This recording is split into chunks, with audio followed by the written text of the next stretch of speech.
AIs can have feelings of brutality. AI can try and wipe out humanity. Because if you give an AI this sort of feelings, then it will either pick brutality, because that's what we humans naturally pick. Will have this kind of need to kill, need for brutality, and we still sometimes do, hint war. I feel like AI will have this tendency to try and wipe out humanity if it sees that that's blocking its goal. If an AI wants to do something and the human gets in the way, then what will happen to that human, we don't know.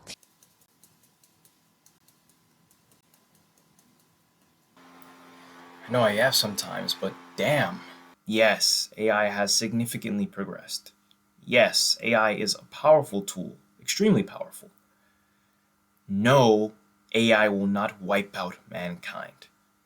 AI is not some sort of wild animal that we need to tame to prevent it from killing us or destroying the world. Yeah, that same AI tool you used to complete your homework assignment last night will one day grow sentient and seek to wipe out every human being on the face of the planet. These ideas, to be quite frank, are childish. There is no denying the prevalence of AI in the modern world.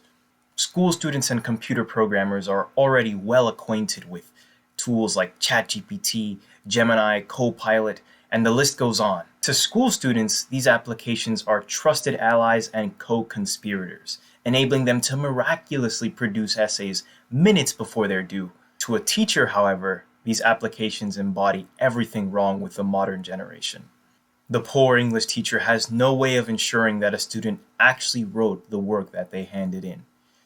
A seemingly illiterate student is somehow able to write works that parallel the likes of Shakespeare. There seems to be hope for our generation, said the ignorant teacher, completely unaware of what means had produced the work he read.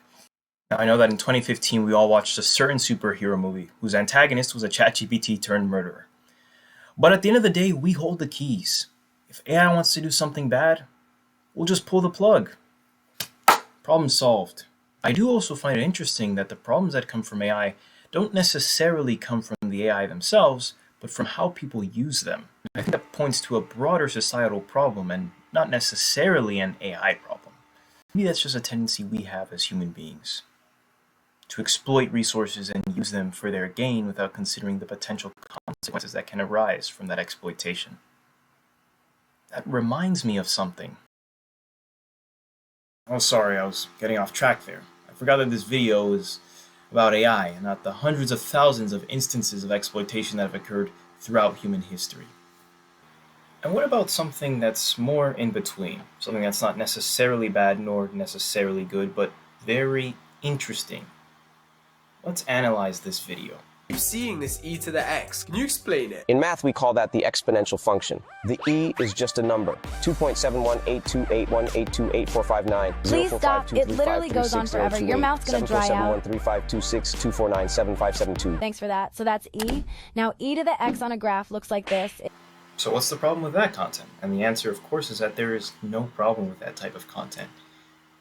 AI ultimately can be bad or good, but it is not inherently bad nor inherently good. It depends on the person who's using it.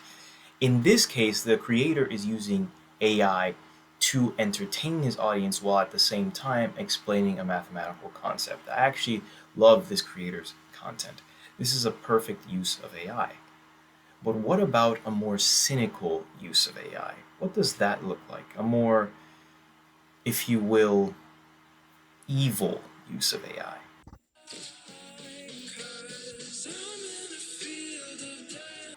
So it would seem that on TikTok there was some sort of trend. You would take a picture with a girl and using AI software, modify the picture to make it look as if you were kissing the girl. Extremely abnormal. The idea here was that people would use this software to make their exes jealous. They would take a picture with a girl, use the AI software to edit it and make it look like they were kissing the other girl, and then send it to their ex. Interesting. So AI can make something out of nothing. It can take an image of two people and make something happen that never actually happened. And it can also make videos out of nothing. Let me show you an example.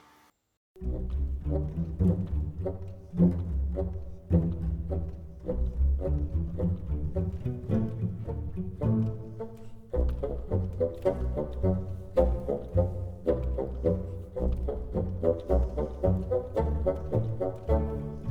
the first sign that this was AI generated was the fact that Kamala Harris's car said winner on it. I'm going to do you a favor and stop the video there, but you get the idea. The video shows a bunch of world leaders and famous people doing unsavory things, like drunk driving or having a bunch of fun with women in a limousine whilst drunk. Using AI like this is not really harmful. It's more satirical or funny, if anything. This is using AI to make people laugh, and in all honesty, there's nothing wrong with it. This is obviously fake, and no one believes that Donald Trump was driving around drunk or in a limousine with a bunch of women. Well, actually, that could be believed, but that's besides the point. To summarize, AI is neither inherently bad nor inherently good. It's important that we exercise a great degree of caution with how we use AI, as well as the content we consume. Just like social media, AI can be used for good or bad. It's ultimately up to us to use AI for the right reasons and not the wrong ones. Thank you for watching this video. I hope you have a great day.